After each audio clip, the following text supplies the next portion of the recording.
So Brad Pitt is in love with this woman, and unfortunately, it's gonna cost her $865,000.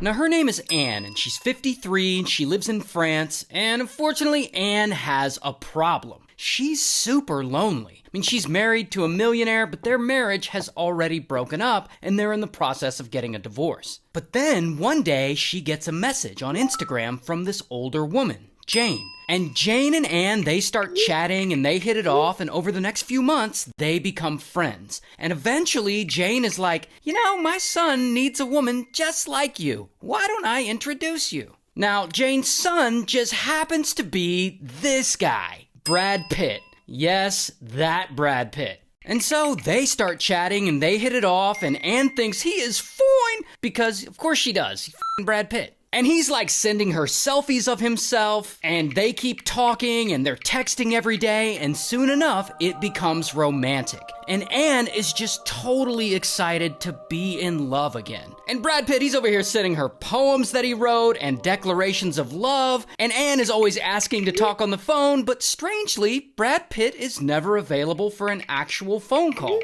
Only texting. Well, that's okay, he's probably a busy guy. But eventually, the best thing happens to Anne. Brad Pitt proposes to her. He wants to get married, even though they've never met in person or even spoke on the phone. And of course, Anne is like, Okay, let me stop the story right here, because I gotta say something. I know this is gonna blow your mind. Are you ready for this? Well, hold your hand while I say this. It turns out, Brad Pitt isn't really Brad Pitt.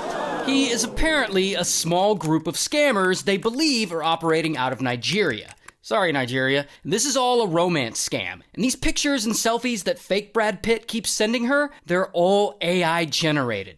Shocker, I know. And of course, Anne doesn't know this. I mean, she's not a tech-savvy person. She doesn't know that deepfakes even exist or that AI can do the things that it can do. I mean, she's in love, and she's in love with the Brad Pitt. Well, the fake Brad Pitt. But one day, fake Brad Pitt tells her he wants to send her a bunch of luxury gifts, like designer purses and jewelry and stuff like that. And he sends her videos of the gifts he's gonna buy, and he says that he's shipping them to her. But then some time passes, and Anne gets an email from a customs agent saying that she needs to pay around $5,000 import tax in order to receive these gifts fake Brad Pitt is trying to send her. So she hits up fake Brad like, Brad, why can't you pay this import tax? And fake Brad tells her that his bank accounts are frozen due to his very public, contentious divorce battle with Angelina Jolie. And so Anne's like, all right, I'll pay the tax. And she pays the customs tax, but unfortunately, the gifts never